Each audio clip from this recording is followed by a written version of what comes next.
Hi dears, ഇന്നത്തെ reading U, dum, നിങ്ങൾ തമ്മിലുള്ള എനർജറ്റിക് ബ്രിഡ്ജ്. കാർഡ്സ് ഓരോന്നായിട്ട് നോക്കാം.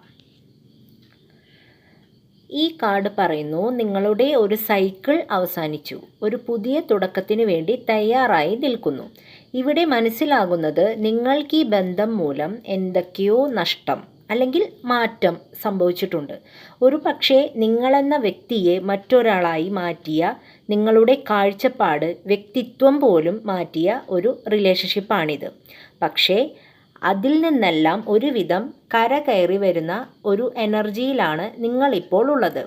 നിങ്ങളുടെ സോൾ ഗ്രോത്തിനുള്ള സമയമായി എന്നും ഈ കാർഡ് സൂചിപ്പിക്കുന്നു.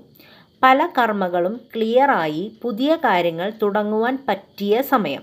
അത് റിലേഷൻഷിപ്പ് തന്നെ ആവണമെന്നില്ല. നിങ്ങളുടെ വ്യക്തിത്വ വികസനം, സെൽഫ് കെയറുമായി അല്ലെങ്കിൽ സോൾ ഗ്രോത്തുമായി ബന്ധപ്പെട്ട പുതിയ കാര്യങ്ങളും ആവാം. നിങ്ങളുടെ പേഴ്സൺ അവരുടെ കംഫർട്ട് സോൺ വിട്ട് വെളിയിൽ വരാൻ തയ്യാറാവാതെ നിൽക്കുകയാണ്. കാരണം മുൻകാല അനുഭവങ്ങൾ പുതിയ കാര്യങ്ങൾക്കിറങ്ങിത്തിരിക്കുവാൻ അവരെ അനുവദിക്കുന്നില്ല.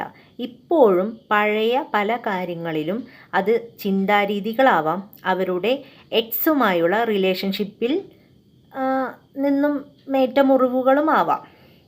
നിങ്ങൾ തമ്മിലുള്ള എനർജറ്റിക് ബ്രിഡ്ജിന് സൺ സ്ട്രെങ്ത് എന്ന കാർഡാണ് കിട്ടിയിട്ടുള്ളത്. ഇപ്പോഴുള്ള പ്രശ്നങ്ങളൊക്കെ അവസാനിച്ച് രണ്ടുപേരും ഹീൽഡ് ആവുകയും പരസ്പരം സ്നേഹത്തോടെയും സന്തോഷത്തോടെയും ഇരിക്കും. നിങ്ങൾക്ക് മുന്നിൽ പല സത്യങ്ങളും തുറന്നു വരും. അത് നിങ്ങളുടെ സോൾ പർപ്പസ്, ഡെസ്റ്റിനി, നിങ്ങളുടെ റിലേഷൻഷിപ്പിൻ്റെ പർപ്പസ് തുടങ്ങി എന്തുമാകാം. കുറച്ച് വിഷമിച്ചെങ്കിലും നിങ്ങളുടെ ബന്ധത്തിൻ്റെ നല്ല സമയം വരാറായി.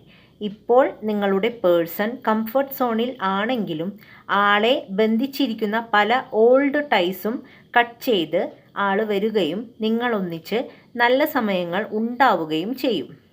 രണ്ടുപേരും കൃത്യമായ ഹീലിംഗ് ചെയ്യണമെന്ന് മാത്രം. Thank you dears.